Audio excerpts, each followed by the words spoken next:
সবার ঘরে মা আছেন, আমরা জানি মায়ের ভূমিকা কি, সন্তানের প্রতি মায়ের কি অকৃত্রিম ভালোবাসা। শ্রীমা সারদা দেবী থেকে পাঠ, স্বামী ভৌমাত্মানন্দ পুরী। সংসারে প্রেম ভালোবাসা শেখাতে সাহায্য করে। মায়ের সেই আগমনে আমরা পৃথিবীতে সমস্ত প্রাণীকুল ধন্য হয়েছি। তো আজ মায়ের সেই শুভ আবির্ভাবে ক্ষণ যখন তিনি এসেছিলেন, সেই অংশটুকু আমি পাঠ করার চেষ্টা করব। আপনারা সমস্ত কাজের মধ্যেও কানটা একটু খোলা রাখুন, যাতে ভিতরে কথাগুলো ঢুকে যেতে পারে। সবসময় একটু সময় দিতে পারবেন না আশ্রমে আসা, কিন্তু ঘর থেকেও মায়ের কথা শোনার সৌভাগ্য লাভ করি। একবার জয়রামবাটির পাশেই শিহর গ্রাম, তার উত্তরপাড়ায় পিতৃগৃহে অবস্থানকালে শ্যামাসুন্দরী দেবী, তার পেটের একটু গন্ডগোল হয়, উদারামায় হয়, তিনি অন্ধকারে এল্লা পুকুরের পাড়ে, শিহর গ্রামের এল্লা পুকুরের পাড়ে শৌচে যান। আজকালকার মতো এত স্যানিটারি পায়খানা তো তখন ছিল না, মানুষকে একটু জঙ্গলে যেতেই হতো।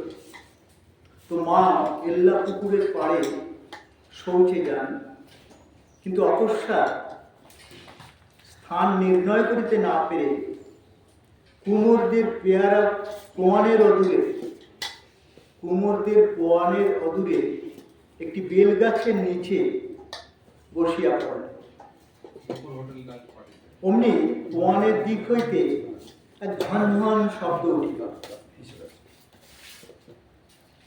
পোয়ানের দিক হইতে ঝনঝন করে একটি শব্দ উঠিল, আর বিল্ল বৃক্ষের শাখা হইতে একটি ক্ষুদ্র বালিকা অপরূপা সুন্দরী নামিয়া আসিয়া কোমল হস্তে মা শ্যামা সুন্দরীর গলা জড়িয়ে ধরিল। কি সুন্দর একটি বর্ণনা! মায়ের মাতৃদেবী, সারদা মায়ের মাতৃদেবী একটু পেটের ট্রাবল হয়, তিনি দৌড়ে যান শৌচ করতে। যেতে গিয়ে তিনি এল্লা পুকুরের পাড়ে কুমোরদের পোয়ানের পাশে একটি বেলগাছ, সেই বেলগাছের নিচে বসে পড়েন। তিনি শুনতে পেলেন যেন ঝনঝন করে কিছু একটা আওয়াজ হলো, আর একটি অপরূপা সুন্দরী ক্ষুদ্র বালিকা, ছোট্ট একটি বালিকা, সারা গায়ে সোনার অলঙ্কারে অলঙ্কৃত, দৌড়ে এসে মায়ের গলাটি জড়িয়ে ধরলেন। শ্যামাসুন্দরী দেবী হতচেতন হয়ে ভূমিতে লুটিয়ে পড়লেন। কতক্ষণ যে তিনি ওইভাবে ছিলেন বেহুশ হয়ে, তিনি জানেন না। আত্মীয় স্বজন তাকে না পেয়ে তারা খোঁজাখুঁজি শুরু করল। তারা খুঁজে দেখল যে মা অর্থাৎ শ্যামাসুন্দরী দেবী সংজ্ঞা হারিয়ে, জ্ঞান হারিয়ে সেখানে পড়ে আছে। তারা সবাই মিলে তার জ্ঞান আনলেন। দেখলেন মা অনুভব করছেন এটি কচি মেয়েটি যেন তার গর্ভে প্রবেশ করেছে। সেই অপরূপা সুন্দরী ছোট্ট মেয়েটি সোনার অলঙ্কারে অলঙ্কৃত এসে মায়ের গলা জড়িয়ে ধরে বললেন, মা আমি তোমার ঘরে এলাম। মা শ্যামাসুন্দরী অচেতন হয়ে পড়লেন। পরবর্তীকালে দেখলেন, অনুভব করলেন যেন ছোট্ট মেয়েটি তার গর্ভে প্রবেশ করেছে। এই সময় শ্রী মায়ের পিতা শ্রীযুক্ত রামচন্দ্র মুখোপাধ্যায় কলকাতায় ছিলেন। কলকাতা গমনের সংকল্প গ্রহণের পূর্বে একদিন তিনি মধ্যাহ্ন ভোজনের পর, কলকাতা গমনের সংকল্প গ্রহণের পূর্বে একদিন তিনি মধ্যাহ্ন ভোজনের পরে সংসারের অভাব চিন্তায় ক্লিষ্ট হৃদয়ে নিদ্রাভূত হইয়া স্বপ্নে দেখলেন একটি হেমাঙ্গী বালিকা, হেম অর্থে সোনা, একটি সোনার বর্ণ বালিকা তাহার পৃষ্ঠপরি পড়িয়া অর্থাৎ পিঠ থেকে গলা জড়িয়ে ধরে বাহু পাশে তার কণ্ঠ বেষ্টন করিয়া আছে। ছোট্ট একটি বাচ্চা মেয়ে, যার রংটি সোনার বর্ণ, তিনি রামচন্দ্র মুখোপাধ্যায়ের পিছন থেকে কণ্ঠ বেষ্টন করে আছেন। বালিকার অসামান্য রূপ ও মূল্যবান অলঙ্কার সহজেই তাহার অসাধারণত্বের পরিচয় দেয় যে তিনি সাধারণ কন্যা নন। অতি বিস্মিত রামচন্দ্র সতই প্রশ্ন করিলেন, কে গো মা তুমি? বিনা নিন্দিত সস্নেহ কণ্ঠে বালিকা উত্তর দিল, বাবা, এই আমি তোমার কাছে এলুম। রামচন্দ্রের ঘুম ভাঙিয়া গেল। স্বপ্ন বিবরণ চিন্তা করিয়া তাহার বিশ্বাস জন্মিল যে স্বয়ং লক্ষ্মী কৃপা করিয়া তাহাকে দর্শন দিয়াছেন। অতএব অর্থ উপার্জনের ইহাই প্রশস্ত সময়। আমরা স্বপ্ন অনেকেই মানি। তো রামচন্দ্র মুখোপাধ্যায় তিনি অর্থ অসচ্ছলতায় কষ্ট পাচ্ছিলেন। তো দুশ্চিন্তা করতে করতে তিনি একটু নিদ্রাভুক্ত হয়েছিলেন। হঠাৎ তিনি দেখছেন স্বপ্নে একটি শালঙ্কারা বালিকা, অর্থাৎ সোনার অলঙ্কারে ভর্তি তার শরীর এবং বর্ণটিও সোনার মতো। তিনি পিছন থেকে রামচন্দ্র মুখোপাধ্যায়ের গলা জড়িয়ে ধরে বলছেন, বাবা, আমি তোমার ঘরে এলাম।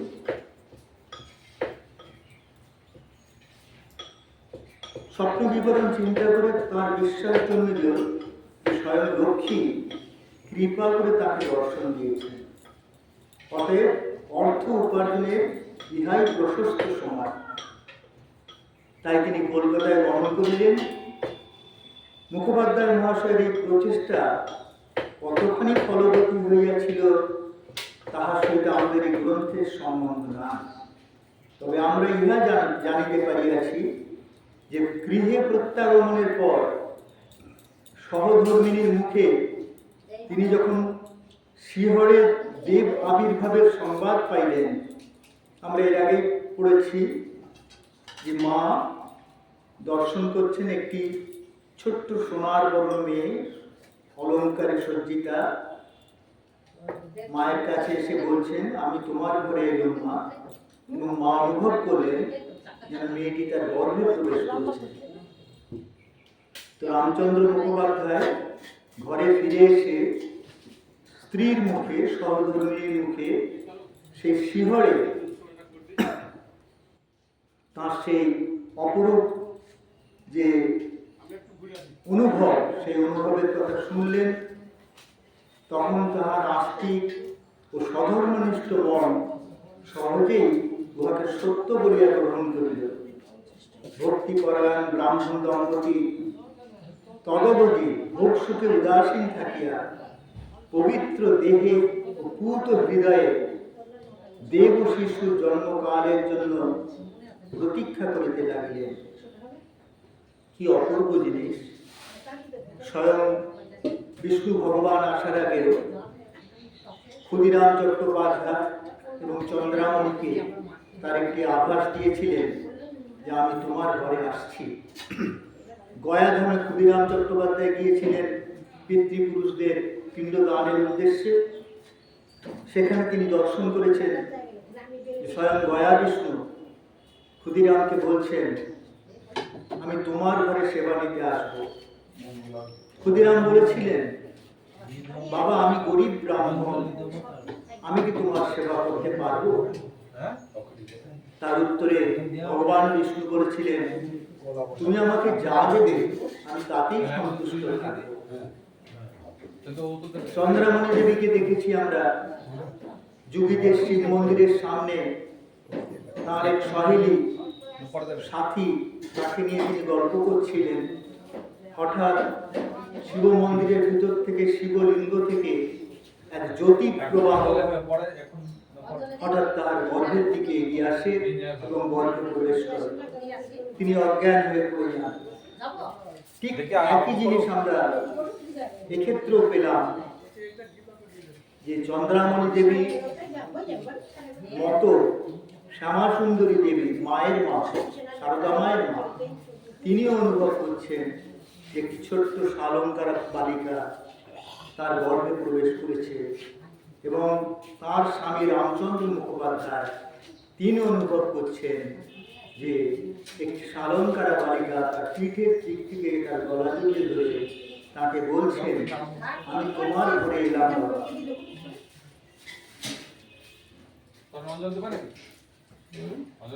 শ্রীমা ভূমিষ্ঠ হওয়া পর্যন্ত রামচন্দ্র মুখোপাধ্যায় আর স্ত্রীর অঙ্গ স্পর্শ করেন না। অধিকন্তু শ্যামা সুন্দরীকে তিনি দেবতার ন্যায় ভক্তি শ্রদ্ধা করেছেন। মায়ের মা একবার শ্রীযুক্ত যোগিনমাকে বলিয়াছিলেন, গর্ভ অবস্থায় আমার এই রূপ, মাথার চুল আর ধরে না, সেবার সাধে কত লোক যে কাপড় দিয়েছিল তার আর অবধি নাই। সারদা মা জন্মানোর আগে সারদা মার মা শ্যামা সুন্দরী দেবী যখন গর্ভবতী ছিলেন, তিনি তার বর্ণনা করে বলছেন যে সেই গর্ভ অবস্থায় আমার রূপ যেন পেটে পড়ছিল, মাথায় চুল আর ধরে না, সেবার সাধে কত লোক যে কাপড় দিয়েছিল তার আর অবধি নাই। ক্রমে কাল পূর্ণ হইয়া আসিল। এখন হেমন্তের অবসান ও শীতের আরম্ভ। বাংলার পল্লী ইহা সর্বাপেক্ষা সুখের সময়, কারণ এই সময় মা অন্নপূর্ণা জমি থেকে ঘরে প্রবেশ করেন। বাহিরের কার্য শেষে গ্রামের কৃষককুল কৃষিলব্ধ শস্য গৃহে আনিয়া ক্ষেত্র লক্ষ্মীকে ভাণ্ডারে স্থাপনপূর্বক আনন্দে ভাসিতেছে। জয়রামবাটির প্রান্তরে রবিশস্যের শ্যামল শ্রী ছড়াইয়া পড়িতেছে। গৃহে গৃহে নবান্নের উৎসব হইতে হইয়া গিয়াছে। এখন তান্ত্রিক কুলে প্রখ্যাত পৌষকালী দর্শনে সাধকবর্গ উৎসুক, এবং এখন হইতে পৌষ পার্বণের কল্পনা ক্ষুদ্র বালক বালিকার মনে লালসা জাগাইতেছে। আবার খ্রিস্টান সমাজ যিশুর আশু জন্মোৎসবের আয়োজনে ব্যাপৃত, আর এদিকে দক্ষিণায়ন শেষে উত্তরায়ণে দেবগণের জাগরণ হইতেছে। এমন সময়ে দিবা অবসানে রাত্রি দেবীর উজ্জ্বল তারকা খচিত কৃষ্ণাঞ্চলে জয়রামবাটির শ্রমক্লান্ত দেহ আবৃত হইলে রামচন্দ্রের ক্ষুদ্র গৃহে আনন্দ মুখরিত করিয়া 1260 বঙ্গাব্দের 8ই পৌষ 1853 খ্রিস্টাব্দের 22শে ডিসেম্বর বৃহস্পতিবার স্বয়ং মা লক্ষ্মী কৃষ্ণা সপ্তমী তিথি রাত্রি 2:09 সময়ে অতি শুভক্ষণে শ্রীযুক্ত সারদামণি দেবী রূপে ভূমিষ্ঠ হইলেন। অচিরে মঙ্গল শঙ্খ ধ্বনিত, আকৃষ্ট গ্রামবাসী সে শুভ সংবাদ বিদিত হইয়া নবজাত শিশুর অশেষ মঙ্গল কামনা করিতে লাগিল।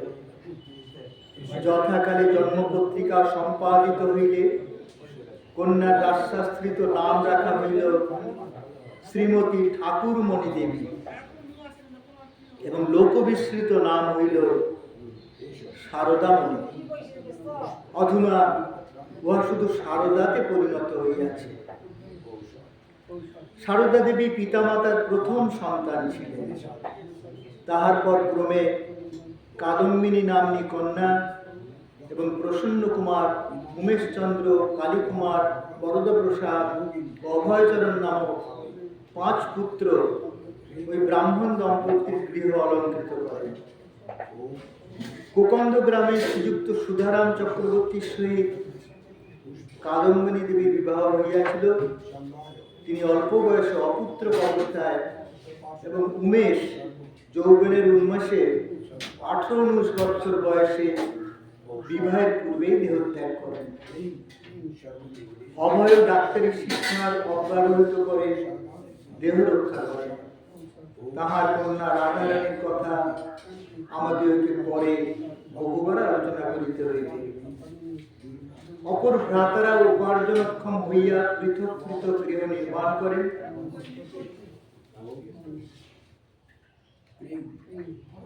আমরা মায়ের জন্ম বৃত্তান্তটা পেলাম যে মা কিভাবে শ্রীযুক্ত রামচন্দ্র মুখোপাধ্যায় এবং পরম পূজনীয়া শ্যামাসুন্দরী দেবীর গৃহ আলোকে জন্মগ্রহণ করলেন এবং তার পূর্বাভাস তিনি দিয়েছিলেন যে আমি তোমার ঘরে আসছি। পিতামাতা দরিদ্র সংসারে মায়ের শৈশব ও বাল্য বিবাহিত হইল পরস্পরের প্রতি স্নেহ প্রীতি ও শ্রদ্ধার অশেষ অবকাশ প্রদান পূর্বক সে দারিদ্র ওই পরিবারের দৈনন্দিন জীবনকে বড়ই মধুময় করিয়া তুলিয়াছিল। মুখুজ্জেদের কয়েক বিঘা নিষ্কাম জমিতে যে ধান্য জন্মিত পরিবার প্রতিপালনের পক্ষে যথেষ্ট না হওয়ায় রামচন্দ্র মুখোপাধ্যায় যাজনাদি ক্রিয়া করিতেন এবং তুলার চাষ করাইতেন। শ্যামাসুন্দরী মা কোলের মেয়ে শারদাকে ক্ষেত্র মধ্যে শোয়াইয়া তুলা তুলিতেন।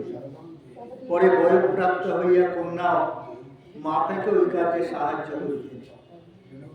মাতা পুত্রী ওই তুলার দ্বারা পৈতা কাটিয়া দিলে বিক্রয়লব্ধ অর্থে পরিবারের বসন ভূষণ আদি সংগৃহীত হয়েছে। ছোট ভাইদের রক্ষণাবেক্ষণ মায়ের আর এক প্রধান কর্তব্য ছিল। তিনি বলিয়াছিলেন, ভাইদের নিয়ে গঙ্গায় নাইতে যেত। আমোদর নদী ছিল যেন আমাদের গঙ্গা। গঙ্গা স্নান করে সেখানে বসে মুড়ি খেয়ে আবার ওদের নিয়ে বাড়ি আসত। আমার বরাবরই একটু গঙ্গা বাই ছিল। অন্যান্য কাজ সম্বন্ধে তিনি কহিয়াছিলেন, ছেলেবেলায় গলা সমান জলে নেমে গরুর জন্য দলা ঘাস কেটেছি। খেতে মুনিশদের জন্য মুড়ি নিয়ে যেত। এক বছর পঙ্গপালে সব ধান কেটে দিয়েছিল। খেতে খেতে সেই ধান কুড়িয়ে বেরিয়েছে। বাল্যে পাঠাভ্যাস সম্বন্ধে তিনি বলিয়াছিলেন, ছেলেবেলায় প্রসন্ন বা রামনাথ জ্ঞাতি ভাই দুজনে ওরা সব পাঠশালায় যেত। ওদের সঙ্গে কখনো কখনো যেত, তাতেই একটু পড়াশোনা শিখেছিল। মায়ের বাল্যকালের এই সকল সংক্ষিপ্ত বিচ্ছিন্ন স্মৃতি ব্যতীত প্রত্যক্ষদর্শীদের মুখে আরো কিছু কিছু জানা গিয়াছে। মায়ের ছেলেবেলার সঙ্গিনী রাজমুখুজ্জের ভগিনী অঘরমণি বলেন, মা খুব সাদা সিধে ছিলেন, তাতে সরলতা যেন মূর্তিমতি ছিল।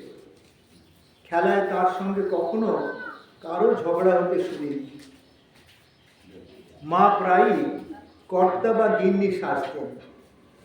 পুতুল গড়ে খেলা করতেন বটে, কিন্তু কালী বা লক্ষ্মী গড়ে ফুল বেলপাতা দিয়ে পুজো করতে ভালোবাসতেন।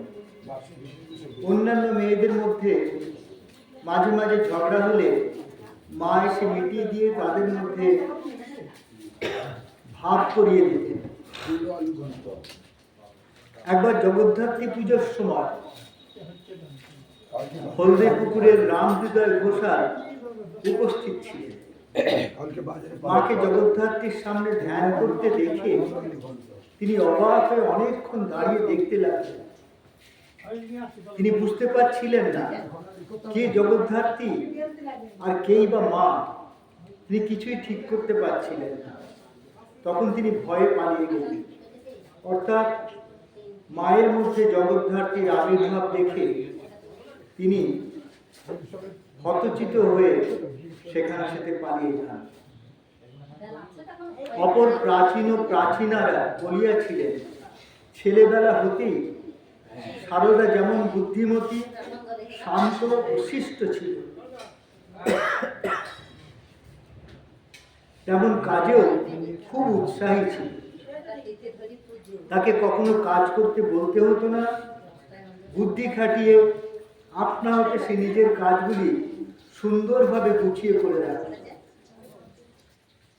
শ্রীমাকে ঘোষাল মহাশয়ের জগদ্ধাত্রী রূপে দর্শন এই অপূর্ব জীবনের একটা বিচ্ছিন্ন ঘটনা মাত্র নয়। দেবত্ব ও মানবত্বের অত্যাশ্চর্য মিশ্রণে মায়ের বাল্যলীলা বড়ই চমৎকার। মনে হয় যেন সেখানে দেবভাব স্ফুটত। উত্তরকালে অপরেরা মাকে যাহাই ভাবুন না কেন, তিনি আপনাকে সাধারণত মানবী রূপেই প্রকাশ করতেন। কিন্তু আমরা যে কালের কথা লিখিতেছি, সে সময় ঊর্ধ্বলোক হইতে ইহদানের সত্য সমাগতা মা দেব মানবত্বের সন্ধিস্থলে অবস্থান পূর্বক এই মর্তলীলার কোন ভাবের উপর অধিকতর গুরুত্ব আরোপ করিবেন, তাহা যেন সহসা স্থির করিতে পারিতেছিলেন, অথবা দৈব বিধানে তাহার শৈশব ও বাল্য অলৌকিক শক্তিতে পরিবেষ্টিত ছিল। তাই দেখিতে পাই যে সেই সময়ের কথা স্মরণ করিয়া তিনি পরে বলিতেছেন, দেখো বাবা, এই একটু আস্তে কথা বলো, একটু আস্তে কথা বলো। সেই সময়ের কথা স্মরণ করিয়া তিনি পরে বলিয়াছিলেন, দেখো বাবা, ছেলেবেলায় দেখতুম আমারই মতো সর্বদা আমার সঙ্গে একটি মেয়ে আমার কাজে সহায়তা করছে, আমার সঙ্গে আমোদ আহ্লাদ করছে, কিন্তু অন্য লোক এলেই আর তাকে দেখতে পেতুম না। 10-11 বছর পর্যন্ত এরকম হয়েছিল। কি সুন্দর একটি ঘটনা স্বয়ং মায়ের মুখ থেকে আমরা জানতে পারছি। মা যখন ছোট ছিলেন, তিনি অনুভব করতেন আরো একটি ছোট্ট বাচ্চা মেয়ে যেন এসে তার সঙ্গে খেলা করতেন, আঙুল মটকাতেন, সঙ্গে সঙ্গে থাকতেন, কিন্তু কাছে অন্য কোনো লোক এসে গেলে আর তিনি তাকে দেখতে পেতেন না। এরকম 10-11 বছর পর্যন্ত এই দর্শন তার হয়েছিল। জলে নেমে যখন তিনি গরুর জন্য দল ঘাস কাটিয়া আনিতেন, এক সমবয়স্কা মেয়ে ঘাস কাটিয়া কাটিয়া তার হাতে দিতেছে, তিনি সেটি দেখিতে পাইতেন এবং একটি আটি কাটার পরে আবার একটি আটি কাটিয়া তিনি মায়ের হাতে তুলিয়া দিতেন। শ্রী মায়ের বাল্য জীবন কত কর্মবহুল ছিল, তার কিঞ্চিত আভাস আমরা পাইয়াছি।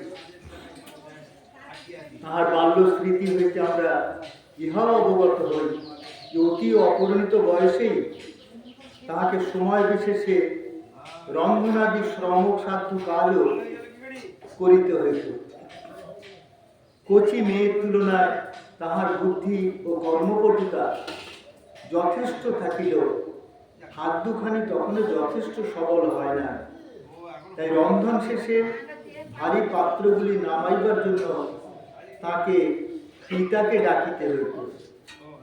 আবার গৃহকার্যের জন্য পুষ্করিণী হইতে কলসে করিয়া জল আনিতে হইত। এই অবকাশে তিনি কলস ধরিয়া পুকুরে সাঁতার কাটিতেও শিখিয়াছিলেন। মায়ের বয়স যখন 11 বৎসর, তখন ওই অঞ্চলে ভীষণ দুর্ভিক্ষের আবির্ভাব হয়। বয়সটা আমরা মনে রাখবো, তখন মায়ের বয়স মাত্র 11 বছর। মায়ের পিতার কিঞ্চিৎ ধান্য সঞ্চিত ছিল।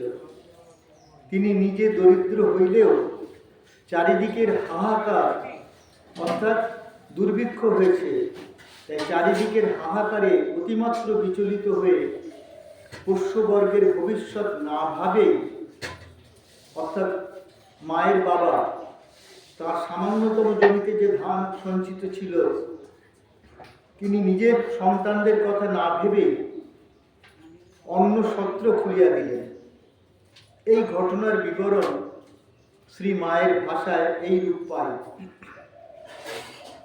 একবার সেখানে কি দুর্ভিক্ষই লাগলো,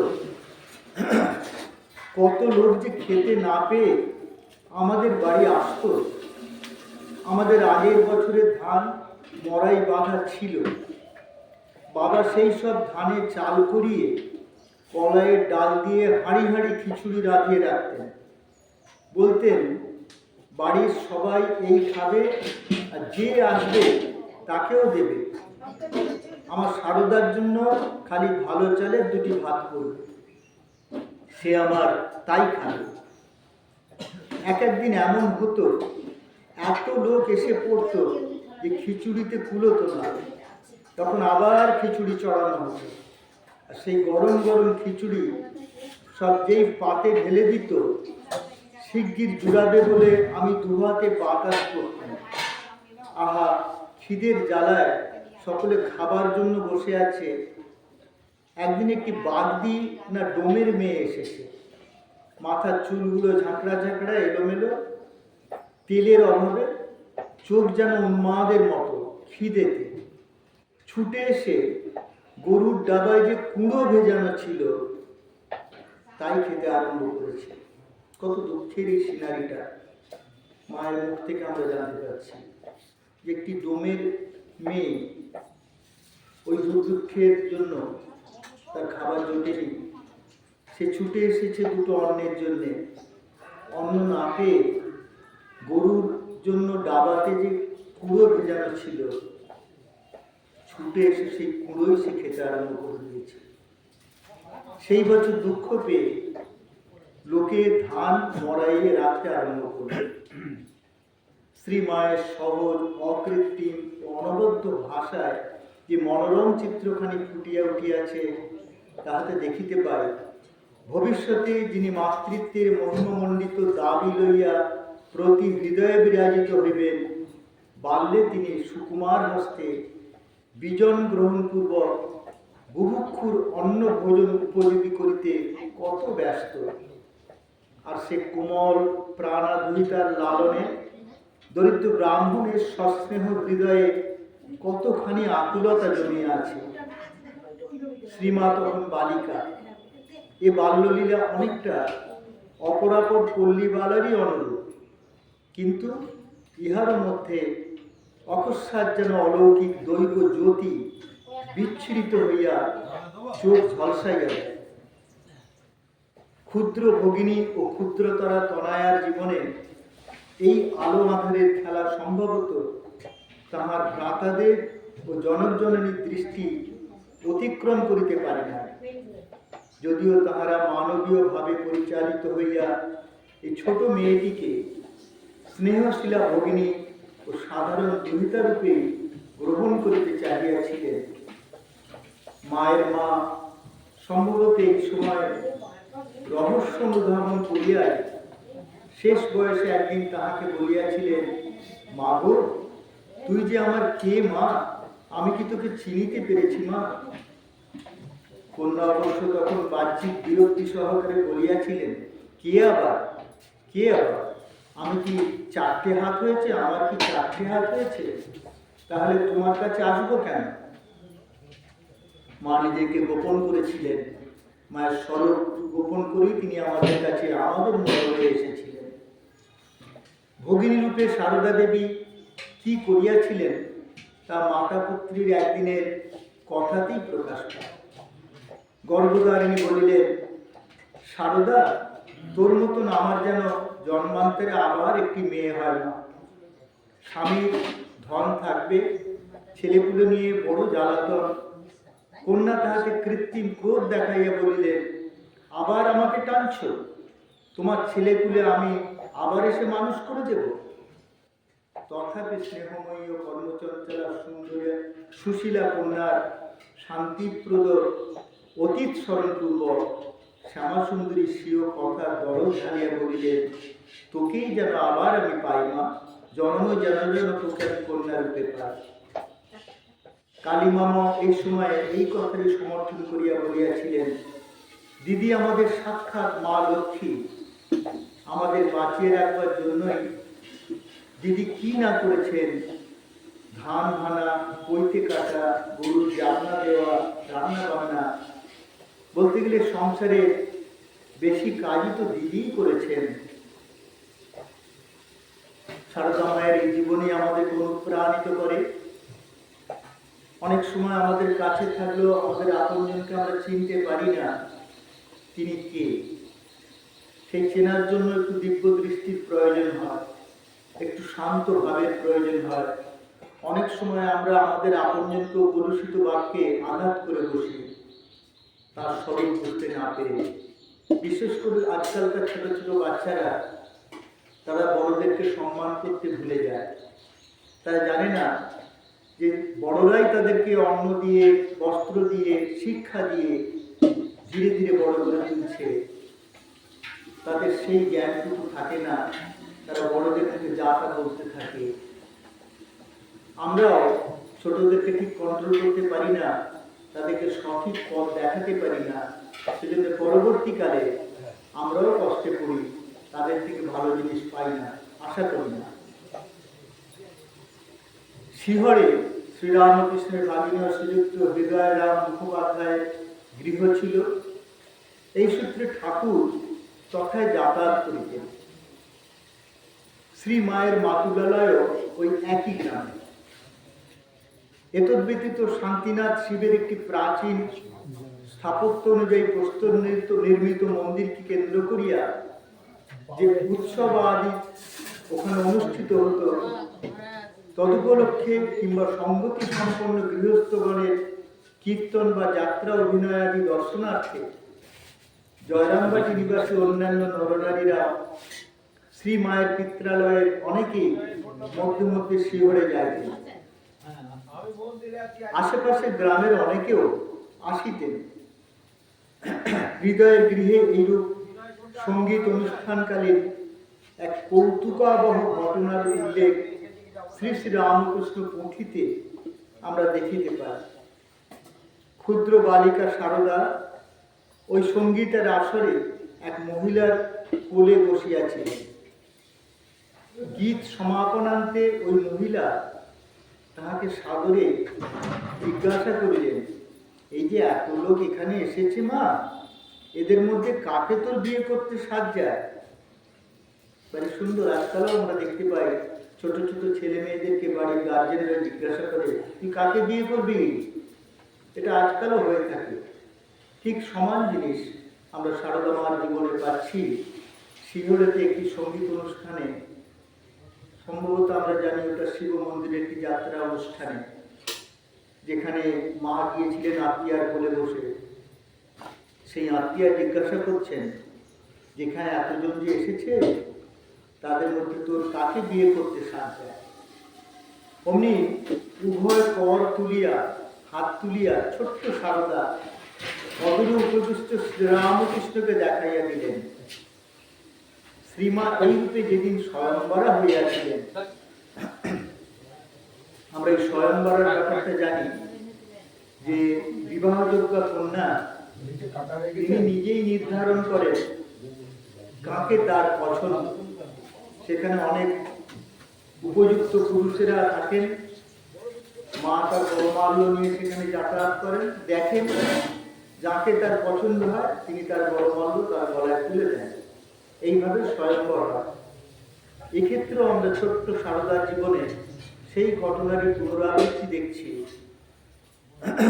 শিহরের সেই অনুষ্ঠানে, সঙ্গীতানুষ্ঠানে, যেখানে গ্রামের অনেক মানুষ এসেছে, সেখানে সারদামাও তার একজন আত্মীয়ার কোলে বসে যখন তিনি অনুষ্ঠান দেখছিলেন, সেই আত্মীয়া তাকে প্রশ্ন করে বসলেন, মা গো, এত যে লোক এসেছে, এখানে তোর কাকে বিয়ে করতে সাজ যায়? অদূরেই উপবিষ্ট ছিলেন রামকৃষ্ণ, তার বয়স তখন বেশি নয়, তিনিও বালক। ছোট্ট সারদার কোলে বসে আঙুল তুলে রামকৃষ্ণকে দেখিয়ে দিলেন। তাই পুথিকার, যিনি এই পুঁথি লিখছেন, তিনি বলছেন যে মা যেন নিজে স্বয়ংবরা হলেন, নিজেই রামকৃষ্ণকে চিনে নিলেন। জননী ইহাতে কাতর আশ্বস্ত হলেও দুর্ভাবনা হইত। শ্রীমা তখন পঞ্চম বর্ষ অতিক্রমান্তে শেষ ষষ্ঠ বর্ষে প্রবেশ করিয়াছেন। আর এদিকে দক্ষিণেশ্বরের কালী মন্দিরে শ্রীরামকৃষ্ণের দেহ ও মন অবলম্বনে যুগ ধর্ম প্রবর্তনের উদ্যোগ স্বরূপে সাধনার প্রবল ঝঞ্ঝাবাত প্রবাহিত হইতেছে। অজ্ঞ ব্যক্তি তখন ভাবিতেছে যে তাহার মন সে প্রবল ঘূর্ণিবার্তায় কেন্দ্রভ্রষ্ট উদ্ভ্রান্ত হইয়া পড়িয়াছে। বায়ুরোগগ্রস্তের আচরণ তাহার কার্যাবলী অতিরঞ্জিত আকারে কামারপুকুরে তাহার মাতা শ্রীযুক্ত চন্দ্রামণির কর্ণে পৌঁছিলে জ্যেষ্ঠ পুত্র রামকুমারের বিয়োগ দুঃখ কাতরা জননী স্নেহভাজন কনিষ্ঠ পুত্রের এইরূপ অবস্থার বিবরণ সহ্য করিতে না পারিয়া তাহাকে অচিরে আপন সকাশে আনাইলেন এবং আত্মীয় স্বজন বন্ধু বান্ধবের পরামর্শ অনুসারে ঔষধ প্রয়োগ, শান্তি সংস্করণ, ঝাড়ফুঁক ও চন্দনামন ইত্যাদি বিবিধ উপায়ে সন্তানকে প্রকৃতিস্থ করাইতে সচেষ্ট হইলেন। বলা বাহুল্য যে লোক প্রচলিত এই সকল উপায় কার্যকর হয় নাই, তবে এই সময়ে সাধনা সহায়ে শ্রী শ্রী জগদম্বার অধিকাধিক দর্শন লাভ করিতে থাকা ঠাকুরের মন ও বাহ্য আচরণ ক্রমে অনেকটা স্বাভাবিক হইয়া আসিতেছিল। জননী ইহাতে কত আশ্বস্ত হইলেও দুর্ভাবনা হইতে সম্পূর্ণ মুক্তি পাইলেন না। এই যতটুকু ঘটনা আমরা জানতে পারলাম লেখা থেকে, যে সারদা মা ছোট্টবেলায় তখন মাত্র 5-6 বছরের বালিকা, রামকৃষ্ণ তার থেকে 21 বছরের বড়। তিনি দক্ষিণেশ্বরে মা কালীর পূজারী হিসেবে নির্দিষ্ট হয়ে আছেন এবং তিনি মায়ের ভাবে এমনই ভাবিত হইয়া যান যে তার শারীরিক হুঁশ থাকে না, উন্মাদ হয়ে যান। যে খবর শুধু দক্ষিণেশ্বর থেকে কামারপুকুরে পৌঁছলেন, ঠাকুরের মা চন্দ্রামণি দেবী অত্যন্ত চিন্তিত হয়ে পড়েন এবং ছেলেকে দক্ষিণেশ্বর থেকে কামারপুকুরে নিয়ে আসেন এবং তিনি দেখেন ছেলের এই ভ্রান্ত ভাব, সবসময় মা মা করে থাকেন, সংসারের প্রতি তার কোনো ভাব নেই। তাই মা তাকে নিয়ে বড় চিন্তিত হয়ে পড়েন। কিন্তু রামকৃষ্ণ যদিও তিনি মাতৃ ভাবনায় সবসময় বিভোর থাকতেন, মাঝে মাঝে মায়ের অকৃত্রিম দর্শনে ধীরে ধীরে শান্ত হয়ে আসছিলেন।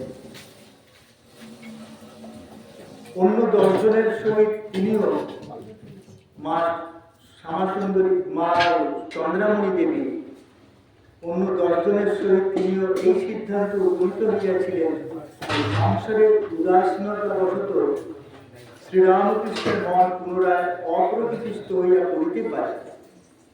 অতএব মধ্যম পুত্র রামেশ্বরের সহিত পরামর্শক্রমে এই বৈরাগ্যপূর্ণ হৃদয়কে উদ্বাহ বন্ধনে আবদ্ধ করিবার জন্য তিনি কেবল পাত্রীর সন্ধান লইতে লাগলেন। এটা স্বাভাবিক হয়, প্রত্যেক গৃহেই মায়েরা তারা চান ছেলেকে সংসার করতে।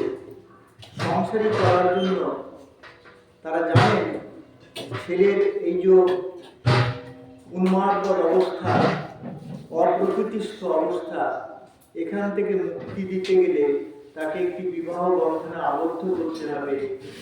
আরেকটি কন্যার সঙ্গে তার বিবাহ বন্ধনে আবদ্ধ করলে তার এই অস্বাভাবিকতা ধীরে ধীরে চলে যাবে।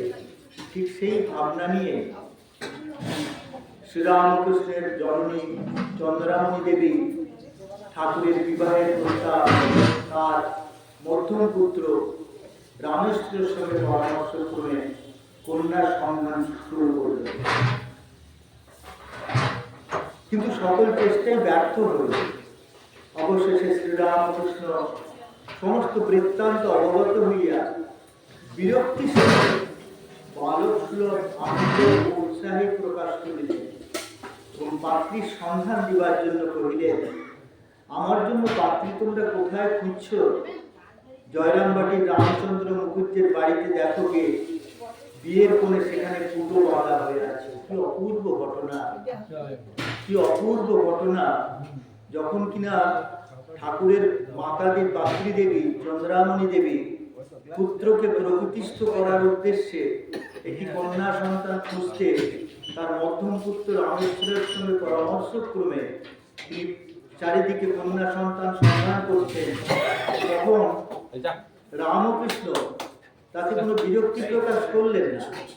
উল্টে তিনি অত্যন্ত আনন্দ সহকারে বলেছিলেন, তোমরা কোথায় আমার জন্য কন্যা সন্তান খুঁজছো?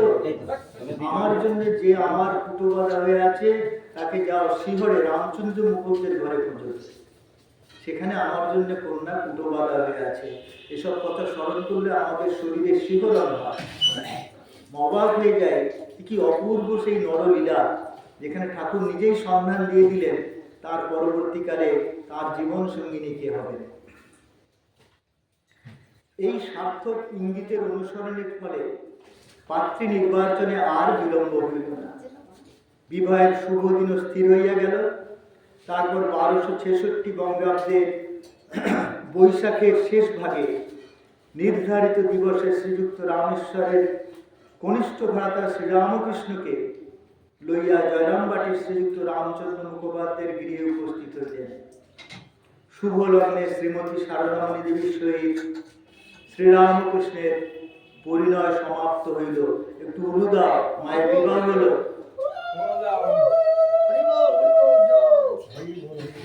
আমরা মায়ের বিবাহ অনুষ্ঠানে পৌঁছে গেছি। মায়ের বিবাহ হইল, রামকৃষ্ণের সঙ্গে শারদামার শুভ পরিণয় হচ্ছে। কি আনন্দের দিন! এটা আমরা সবাই মনে মনে একটু অনুভব করতে পারি। আমরাও সেই আনন্দ অনুষ্ঠানে উপস্থিত হয়ে গেছি, যেখানে ঠাকুর আর মায়ের নবজীবন শুরু হচ্ছে। শারদামণি দেবীর সহিত পরিণয় সমাপ্ত হইল। বিবাহে বরপক্ষ কন্যাপক্ষকে, তখনকার দিনেও কিন্তু পণ প্রথা ছিল। বিবাহে বরপক্ষ কি মজার জিনিস সেটা আমাদের অবধারণ করার আছে। বিবাহে বরপক্ষ কন্যাপক্ষকে 300 মুদ্রা পণ দিলেন। এখন উল্টো হয়ে গেছে, এখন কন্যাপক্ষকে বরপক্ষকে পণ দিতে হয়। তখন কিন্তু ঘটনাটা উল্টো ছিল।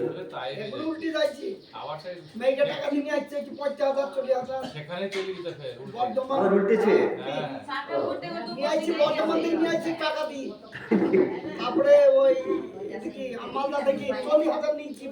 ঠিকই, যে মেয়েটি বাপের ঘরে ছিল সেই মেয়েটি তোমার ঘরে চিরকালের জন্য যাচ্ছে, তোমাকে আবার তার জন্য টাকা কেন দিতে হবে? তাকে তার জন্য কেন দিতে হবে? বরং চিরকালের জন্য তোমার একটি বংশ বিস্তারের মানুষ পেলে, তোমার বাড়ির কাজের মানুষ পেলে আবার তাকে টাকা দিতে হবে? তুমি বরং বরপক্ষকে টাকা দেবে।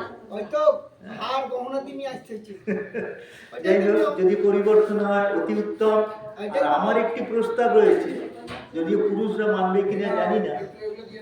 আমার একটি প্রস্তাব রয়েছে যে এরপরে বিবাহ, আমরা জানি যে পুরুষ বিবাহ করার পরে কন্যাকে নিজের ঘরে নিয়ে আসে। এতদিন এই প্রথা চলে আসছে যে বিবাহের পরে কন্যা স্বামীর ঘরে চলে আসবে। আমি মনে করি এই দিন অনেক দিন হয়ে গেছে, এবার এরও পরিবর্তন দরকার। বিবাহের পরে মানে বর যাবে কন্যার ঘরে, স্ত্রীর ঘরে, বর যাবে কন্যার ঘরে, আর বর বাপের ঘরে থাকবে না। এবার কন্যার বাবা আর ভাইয়ের লাঠি খেতে যাবে। দুষ্টামি করলেই লাঠি পেটা। এতদিন বরের মাতব্বরি হয়েছে, এবার কন্যার মাতব্বরি শুরু হবে। যাই হোক, আমরা ঠাকুর মায়ের একটি সুন্দর সংসার জীবনের পূর্বে এসে উপস্থিত হয়েছি। কিভাবে ঠাকুর এবং মায়ের সেই সংসার জীবনে পরিণয় সমাপ্ত হলো, এবং সেক্ষেত্রে পাত্রপক্ষ 300 মুদ্রা দিয়ে মা শারদাকে তার ঘরে নিয়ে এলেন। বিবাহের সময় সম্বন্ধে শ্রীমা বলিতেন, বিবাহের সময় সম্বন্ধে শ্রীমা বলিতেন, যখন মাকে কেউ প্রশ্ন করত যে মায়ের বিবাহ কবে হয়েছিল, মা তো তখন মাত্র 5-6 বছরের বালিকা, তার কি অত মনে থাকে সময় কম? তো তাকে যখন প্রশ্ন করা হতো যে তোমার বিবাহ কখন হয়েছিল, তিনি বলতেন খেজুরের দিনে আমার বিবাহ, মাস মনে নাই।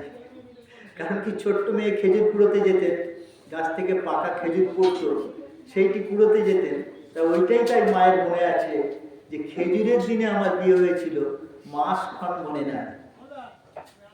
10 দিনের মধ্যে যখন কামার পুকুরে গেল, তখন সেখানে খেজুর কুড়িয়েছি। কে গেল?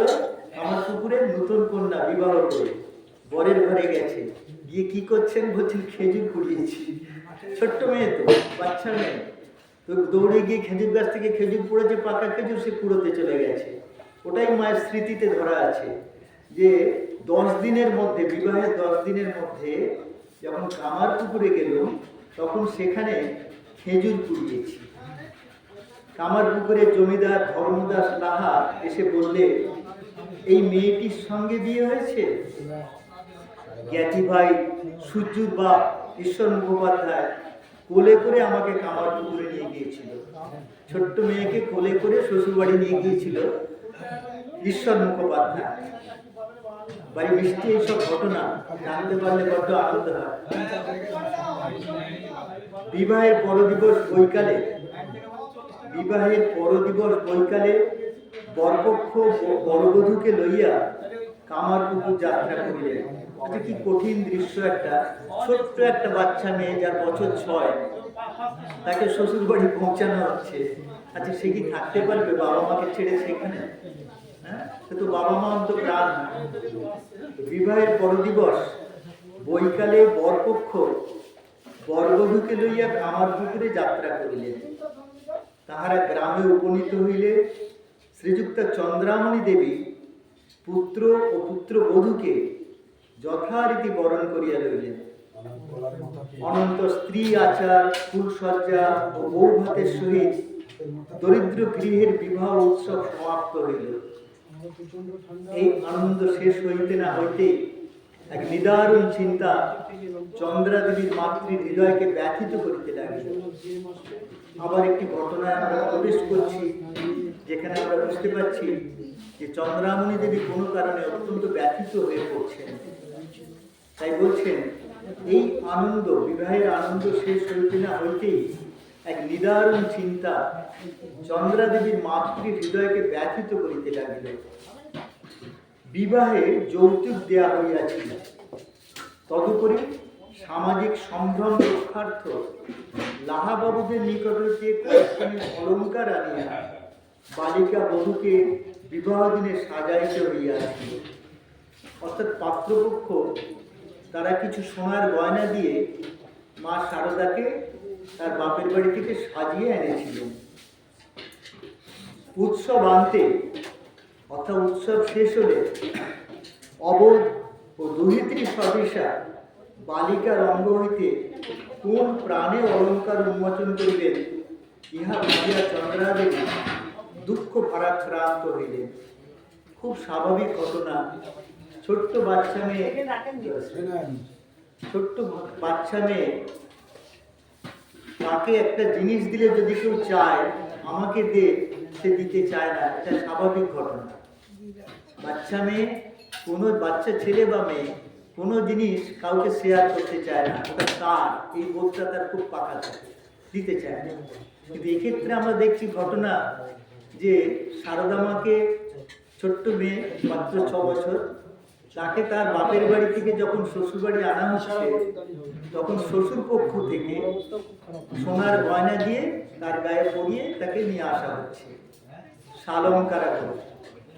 এইবার সেই সোনার অলঙ্কারগুলি যার বাড়ি থেকে চেয়ে আনা হয়েছিল তাকে ফেরত দিতে হবে।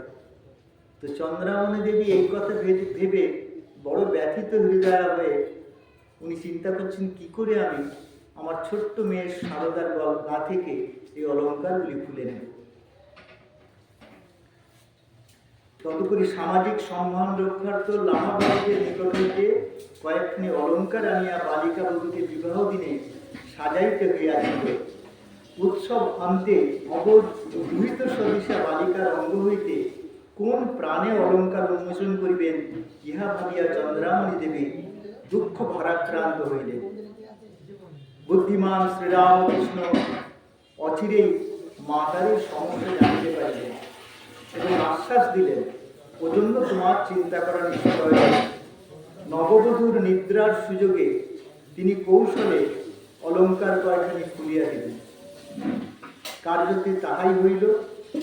শ্রীরামকৃষ্ণ এমন সাবধানে উহা উন্মোচিত করিলেন যে শ্রীমা তাহা জানিতেও পারিলেন না। কিন্তু শয্যার জায়গান্তে তিনি যখন নিজ অঙ্গ ভূষণহীন দেখিলেন যে সেখানে একটু সময়ের গয়না নাই তার শরীরে, তখন তিনি হস্ত, গ্রীবা, বাহু ইত্যাদি দেখাইয়া বলিলেন, আমার এখানে এখানে যে গয়না ছিল তা কোথায় গেল? আমরা একটু চোখ বুঝে সেই ঘটনাটা যদি অনুধাবন করতে চেষ্টা করি, যে ছোট্ট মেয়েটা অশ্রুপূর্ণ লোচনে, চোখে তার জল, সে প্রশ্ন করছে, আমার গলায়, হাতে, পায়ে যেসব সোনার গয়না ছিল সেগুলো কোথায় গেল? কারণ তিনি যখন নিদ্রাভিভূতা ছিলেন সেই সুযোগে রামকৃষ্ণ তার স্বামী তার শরীর থেকে অলঙ্কারগুলি খুলে নিজের মায়ের হাতে আবার তুলে দিয়েছিলেন, কারণ এগুলো চেয়ে আনা হয়েছিল লাহাবাবুদের বাড়ি থেকে।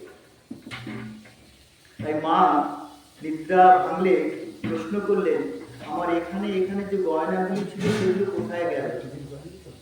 সরলা বালিকার মুখে এই কথা শুনিয়া চন্দ্রা দেবী শাস্ত্র নয়নে তাহাকে কোলে তুলিয়া রইলেন এবং সান্ত্বনা দিয়া কহিলেন, মা, গদাই তোমাকে এর চেয়েও ভালো ভালো অলঙ্কার পরে কত দেবে। ইহাতে বালিকা শান্ত হইলেও সেই দিনই তাহার কুল্লব্রাত আমার পুকুরে আসিয়া স্নেহপুত্তলি ভাতৃপুত্রকে নিরাভরণা দেখিতে পাইলেন এবং ক্রোধ করে তাহাকে ক্রোড়ে তুলিয়া লইয়া জয়রাম বাটি চলিয়া গেলেন।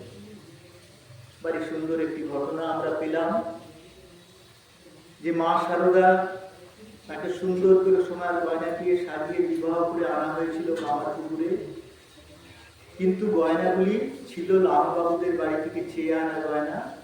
কারণ ঠাকুরের পরিবার অত ধনী ছিলেন না, তাদের ঘরে অত গয়না ছিল না, তাই জমিদারের ঘর থেকে গয়নাগুলি চেয়ে এনে মাকে পরিয়ে আনা হয়েছিল।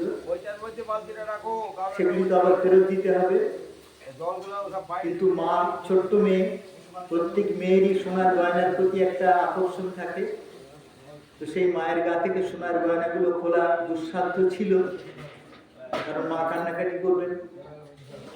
শ্রীরামকৃষ্ণ তাকে আশ্বস্ত করলেন নিজের মাকে, এটা নিয়ে তোমাদের চিন্তার কোনো কারণ নাই, আমি সব ব্যবস্থা করব। তো তিনি কি করলেন, মা যখন নিদ্রাভিভূতা ছোট্ট কন্যা, তিনি খুব শান্তভাবে মায়ের শরীর থেকে সোনার গয়নাগুলি ধীরে ধীরে উন্মোচিত করে মায়ের হাতে তুলে দিলেন। খুব কঠিন দৃশ্য একটা। তুলে দেওয়ার পরে যখন মা শারদার নিদ্রা ভাঙল, তিনি যখন জাগরিতা হইলেন, তিনি দেখলেন তার শরীরে একটিও সোনার অলঙ্কার নাই। কি কঠিন দৃশ্য! একটু নিজেদের জীবনে মায়েরা ভাবুন যে আজকে সোনার অলঙ্কারগুলো ছিল, কালকে শরীরে একটা অলঙ্কার নেই, এটা কতটা দুঃখের হতে পারে। স্বাভাবিকভাবে মা শারদা কাঁদো কাঁদো কণ্ঠে বললেন, আমার এখানে এখানে যে সোনার অলঙ্কারগুলো ছিল সেগুলো কোথায় গেল? স্বাভাবিকভাবে শাশুড়ি মা চন্দ্রামণি দেবী তিনিও ব্যথিতা, তিনিও কষ্ট পেয়েছেন ছোট্ট মেয়েটার শরীর থেকে অলঙ্কার সমস্ত নেওয়া। তিনি মাকে কোলে নিয়ে বললেন, মা গো, তোমার স্বামী গদাধর তোমাকে এত অলঙ্কার দেবে যে তোমার আর কোনো চিন্তা থাকবে না। তো মা সেই মুহূর্তে একটু আশ্বস্ত হলেও মায়ের আত্মীয় তিনি যখন দেখলেন যে তার ছোট্ট স্নেহপুত্রী কন্যা ভাতুষপুত্রী, তার শরীরে অলঙ্কার নেই, সে কাঁদছে, তিনি সহ্য করতে পারলেন না। তখন তিনি মাকে কোলে নিয়ে আবার ফিরে গেলেন জয়রামবাটিতে। শ্রীরামকৃষ্ণ সেবারে 2 বৎসর আধিককাল কামারপুকুরে ছিলেন।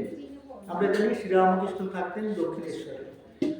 তো তুমি মায়ের কথা পাঠ করবে? মায়ের কথা পাঠ করবে? মায়ের কথা হচ্ছে। তো মাত্র গলা ঠিক আছে। ওইবার হোম যোগ্য হবে কটা দিয়েছে? হোম যোগ্য হবে, হোক 15 মিনিট হোক, উপসংহার করে দেন। শ্রীরামকৃষ্ণ সেবারে 2 বৎসরাধিক কাল কামারপুকুরে ছিলেন। বিবাহের প্রায় 2 বছর পরে তিনি 1267 সালের অগ্রহায়ণ মাসে একবার শ্বশুর গৃহে যান। কত বছর পরে গেলেন শ্বশুর গৃহে?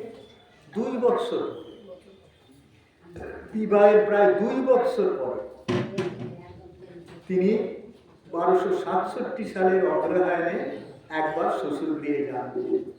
ওই সময়ের কথা স্মরণ করিয়া শ্রীমা কহিয়াছিলেন, আমার তখন 7 বছর বয়সের সময়। তাহলে বিবাহের পরে 7 বছর মানে মায়ের 5 বছরে বিয়ে হচ্ছে। আমার 7 বছর বয়সের সময় ঠাকুর জয়রামবাটি এসেছিলেন। বিবাহের পর জোরে যায় না, তখন আমাকে বলেছিলেন, তোমাকে যদি কেউ জিজ্ঞাসা করে ক বছরে বিয়ে হয়েছে, তখন 5 বছর বলো, 7 বছর বলো না। ঠাকুর ছোট্ট মেয়েকে শিখিয়ে দিচ্ছেন, যদি কেউ জিজ্ঞাসা করে তোমার ক বছরে বিয়ে হয়েছে, তাহলে 5 বছর বলো, 7 বছর বলো না। কারণ 7 বছরে তিনি জোরে যাচ্ছেন শ্বশুরবাড়ি, 2 বছর পরে। জোরে যাওয়াকেই মা কাছে বিবাহ মনে করেন, এই জন্যে ঠাকুর এই কথা বলিয়া থাকেন। মায়ের আরো মনে পড়িত যে ওই সময় ঠাকুরের সহিত আগত ভাগিনীও হৃদয় কতগুলি পদ্মফুল সংগ্রহ করিয়া ক্ষুদ্র মামিকে খুঁজিয়া বাহির করিয়াছিলেন, এবং তিনি নিতান্ত সংকুচিতা হইলেও, অর্থাৎ মামি সংকুচিতা হইলেও উহা দ্বারা তাহার পাদ পূজা করিয়াছিলেন। ভারী সুন্দর একটি ঘটনা।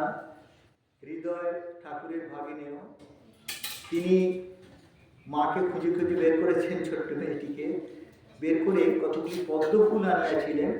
সেই পদ্ম ফুল দিয়ে মায়ের পায়ে দিয়ে তিনি পূজা করছেন।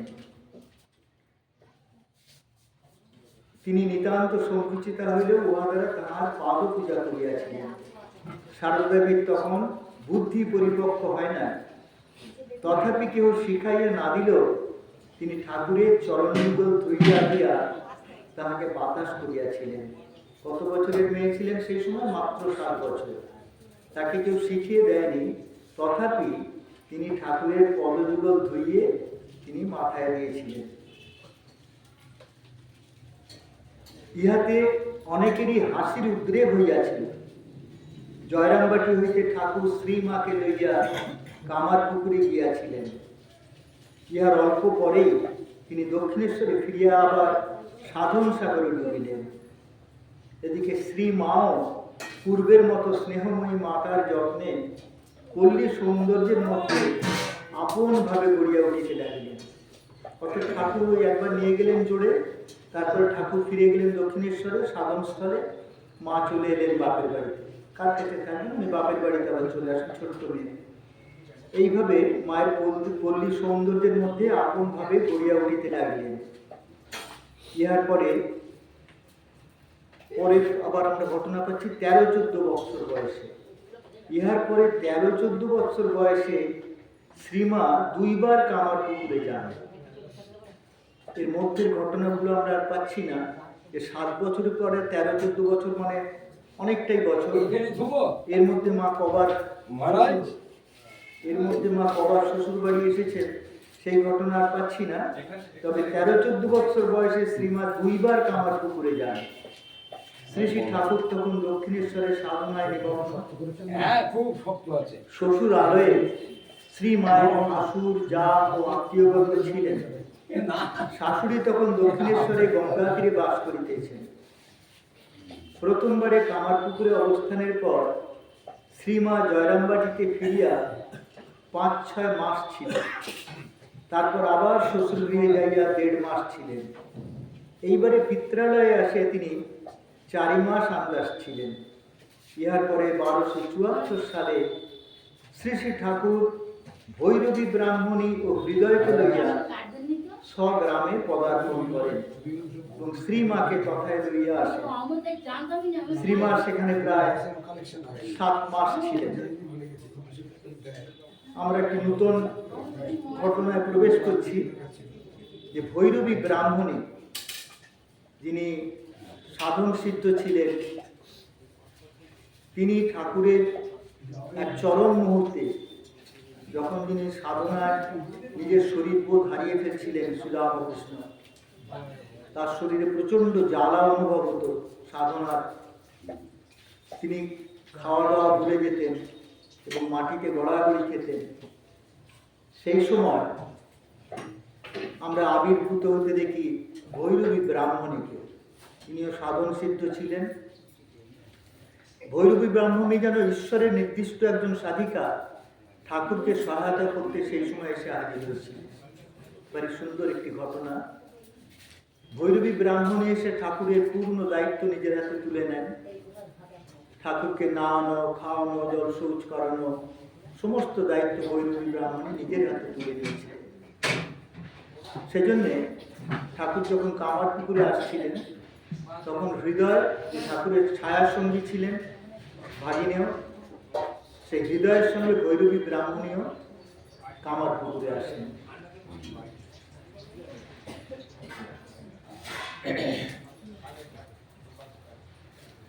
দীর্ঘ 7 মাস পল্লীগ্রামে অবস্থানের পর শ্রীরামকৃষ্ণ দক্ষিণেশ্বরে ফিরিয়া আবার কামারপুকুরের কথা ভুলিয়া সাধনে ডুবিলেন। কিন্তু এই সাধন পর্বের শেষে তার স্বাস্থ্যের বিশেষ অবনতি হয়। চিকিৎসকের পরামর্শ তাহাকে 1287 সাল পর্যন্ত কয়েক বছর বর্ষার সময় দেশে যাইয়া চাতুর্মাস্য যাপন করিতে বলিলেন। শ্রীমাও তখন কামারপুকুরে উপস্থিত হইলেন। এই সুদীর্ঘ কাল মধ্যে শ্রীমাটি কতবার শ্বশুর বাড়িতে গিয়াছিলেন এবং সেখানে কি কি ব্যাপার ঘটিয়াছিল তাহা জানিবার আর উপায় নাই। আবার শ্রীমা প্রভৃতির স্মৃতি হইতে রক্ত যে 2-4টি ঘটনা সংরক্ষিত হইয়াছে, উহাদের অনেকগুলিরই সময় নির্দেশ অসম্ভব। সুতরাং আমরা সম্ভব স্থল ব্যতীত অন্য ক্ষেত্রে সে চেষ্টা না করিয়া কয়েকটি ঘটনা লিপিবদ্ধ করিয়া ভৈরবী ব্রাহ্মণীর প্রসঙ্গে ফিরিয়া আসি। 13 বছর বয়সে শ্রীমা যখন কামারপুকুরে ছিলেন, তখনকার একটি অলৌকিক ব্যাপার ভক্তগণ তাহার শ্রীমুখে এইরূপ শুনিয়াছিলেন। আমরা আবার একটি অলৌকিক ঘটনার মধ্যে প্রবেশ করতে যাচ্ছি, যেটি শ্রীমা নিজের মুখে বলেছিলেন। 13 বছর বয়সে শ্রীমা যখন কামারপুকুরে ছিলেন শ্বশুরবাড়িতে, তখনকার একটি অলৌকিক ব্যাপার ভক্তগণ তাহার শ্রীমুখে এইরূপ শুনিয়াছিলেন। পার্শ্বের গ্রাম্য পথ ও গৃহগুলি অতিক্রম করিয়া সুবৃহৎ হালদার পুকুরে স্নান করিতে যাইতে তাহার বড় ভয় হইত। যারা আমরা কামারপুকুর গেছি, দর্শন করেছি, ঠাকুরের বাড়ি যারা দেখেছেন, সেই বাড়ি থেকে যে হালদার পুকুরের কথা আমরা এখন পাচ্ছি, একটু দূরে, খুব একবারে বাড়ির নিকটস্থ নয়, একটু যেতে হতো। তো গ্রামে তখন এরকমই সিস্টেম থাকতো, সব বাড়ির মহিলারা একটি ঘাটে স্নান করত, পুরুষরা অন্য ঘাটে স্নান করত। মহিলা পুরুষ একসঙ্গে স্নানের বিধি গ্রামে সেরকম ছিল না। ফলে মেয়েরা সকাল সকাল স্নান করে চলে যাওয়ার পরে পরবর্তী সময়ে পুরুষরা এসে পুকুরে নামত। সেই জন্যে মা সেই স্মৃতিকে স্মরণ করে, তখন তার বয়স মাত্র 13-14, অর্থাৎ তিনি সবে যৌবনে পদার্পণ করেছেন। 13 বছর বয়সে শ্রীমা যখন কামারপুকুরে ছিলেন, তখনকার একটি অলৌকিক ব্যাপার ভক্তগণ তাহার শ্রীমুখে এইরূপ শুনিয়াছিলেন। পার্শ্বের গ্রাম্য পথ ও গৃহগুলি অতিক্রম করিয়া সুবৃহৎ হালদার পুকুরে স্নান করিতে যাইতে তাহার ভয় হইয়াছিল।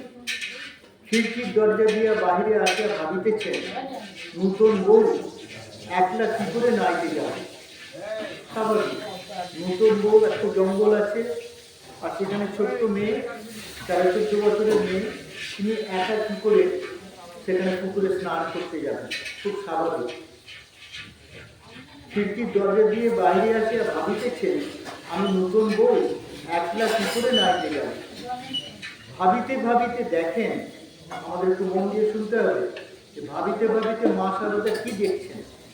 তিনি ভাবছেন কি করে আমি নাইতে যাব একলা।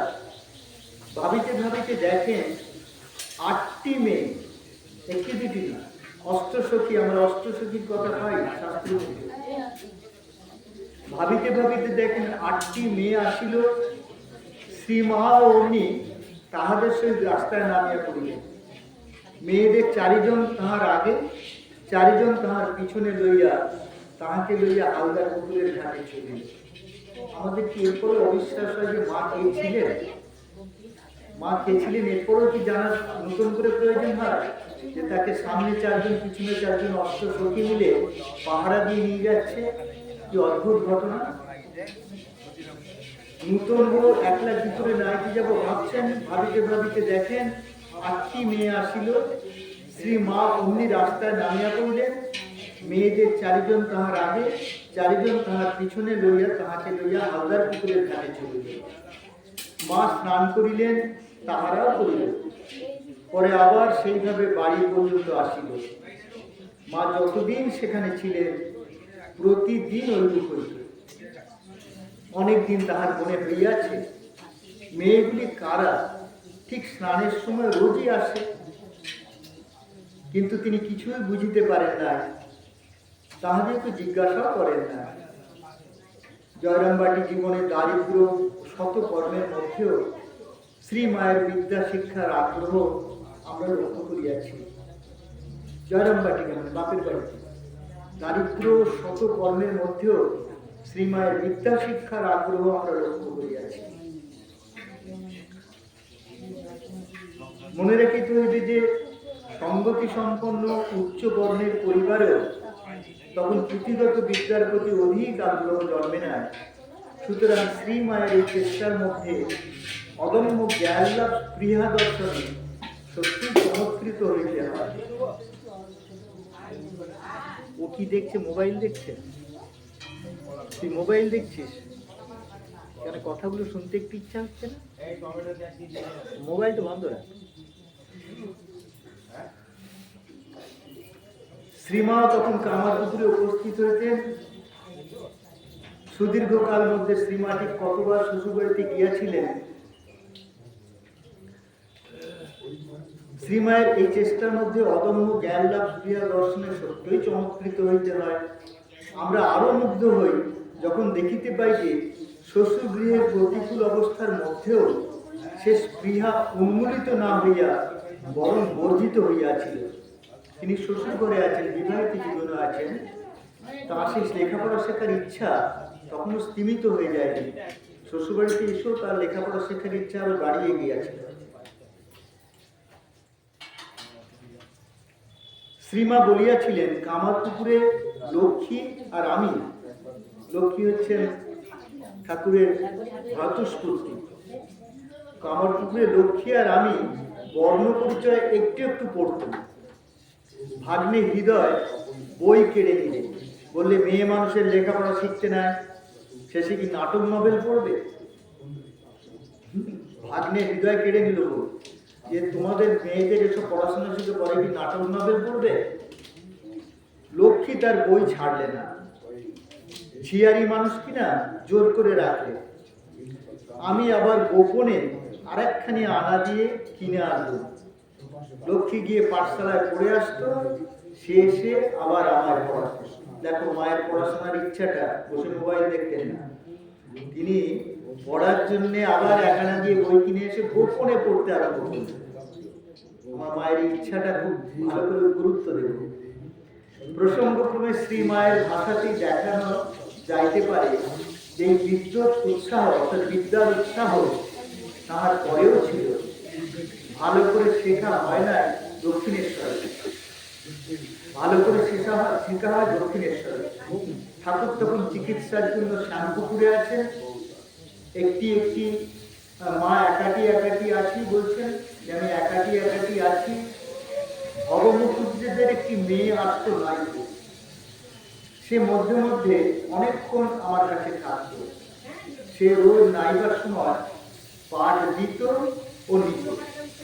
ভগবতীদের একটি মেয়ে, সে স্নান করতে আসতো, সঙ্গে করে বইও আনতো এবং মাকে সে পড়াশোনা শেখাতো, পাঠ দিত এবং পড়াশোনা করছেন কিনা যে পাঠ নিত। আমি তাকে শাক পাতা বাগানোতে যা আমার এখানে দিত তাই খুব করে দিত। এই বিদ্যাভ্যাসের ফলে তিনি রামায়ণ আদি পড়িতে পারিতেন। বা সামান্য ওইটুকু প্রচেষ্টাতেই মা রামায়ণ আদি পড়তে শিখে গিয়েছিলেন, কিন্তু লিখিতে বিশেষ পারিতেন না। এমনকি শেষ বয়সেও নাম সহি পর্যন্ত করিতে পারিতেন না। শ্রীমায়ের প্রতি কথায় শ্বশুর পরিবারের সকলের উপর একটা আন্তরিক ভক্তি শ্রদ্ধা ও ভালোবাসার পরিচয় পাওয়া যায়। নিজের শ্বশুর সম্বন্ধে তিনি সগর্বে বলিয়াছিলেন, আমার যে শ্বশুর ছিলেন বড় তেজস্বী নিষ্ঠাবান ব্রাহ্মণ। মায়ের শ্বশুর মশাই কে ছিলেন? মায়ের শ্বশুর মশাই কে ছিলেন? ক্ষুদিরাম। মায়ের শ্বশুর মশাই ক্ষুদিরাম চট্টোপাধ্যায়, ঠাকুরের বাবা। ঠাকুরের বাবা শ্বশুর মশাই। বলছেন শ্রীমায়ের প্রতি কথায় শ্বশুর পরিবারের সকলের উপর কি আন্তরিক ভক্তি শ্রদ্ধা ভালোবাসার পরিচয় পাওয়া যেত। নিজের শ্বশুর সম্বন্ধে তিনি সগর্বে বলিয়াছিলেন, আমার যে শ্বশুর ছিলেন বড়ই তেজস্বী নিষ্ঠাবান ব্রাহ্মণ। তিনি অপরিগ্রাহী ছিলেন। অপরিগ্রাহী মানে তিনি কিছু গ্রহণ করতেন না, হাত পেতে কারো থেকে কিছু চাইতেন না। তিনি অপরিগ্রাহী ছিলেন। কোনো জিনিস বাড়িতে দিতে এলো, কেহ কোনো জিনিস বাড়িতে দিতে এলো নেবার নিষেধ ছিল। কারো থেকে কিছু নিতেন না। কেউ বাড়িতে কিছু দিতে এলো নেবার নিষেধ ছিল।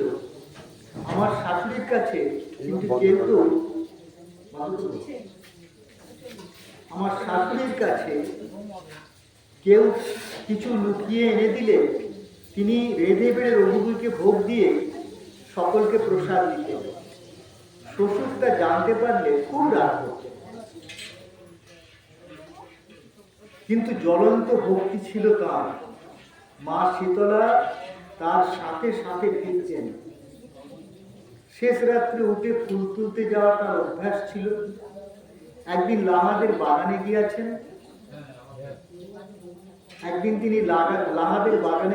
ফুল তুলতে। আবার একটি ছোট্ট অদ্ভুত ঘটনায় ঢুকছি আমরা। ঠাকুরের বাবা ছিলেন অত্যন্ত নিষ্ঠাবান ব্রাহ্মণ এবং কঠিন মানুষ। তিনি হাত পেতে কিছু করে গ্রহণ করাকে অপছন্দ করতেন। বাড়িতে কেউ দিতে এলে তাদেরকে বারণ করতেন, নেবে না। এবং তিনি বলছেন যে ঠাকুরের সঙ্গে সঙ্গে কে যেন একজন ঘুরত।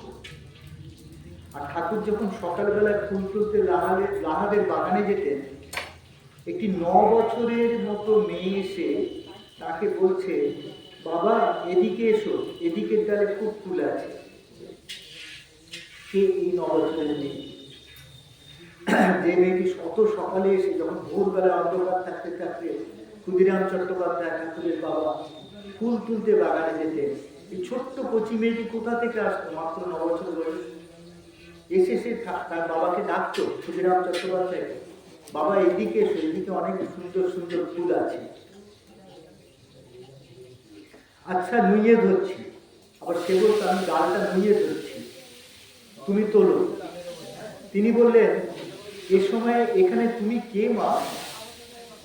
আমি গো, আমি এই হালদার বাড়ি।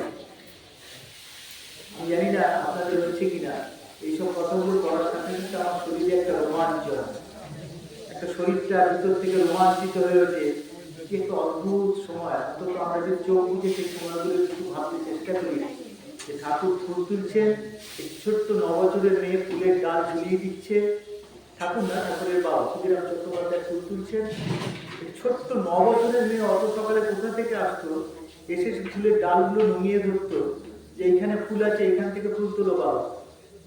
তো ঠাকুরের বাবা ক্ষুদিরাম চট্টোপাধ্যায় তাকে প্রশ্ন করলেন, এত সকালে তুমি কে মা, কোথা থেকে আসো? তার উত্তরে মা বলেছিলেন, আমি হালদার বাড়ি।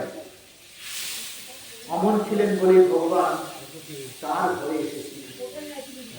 এইটা প্রস্তাবনা করার অর্থ যে শ্রীরাম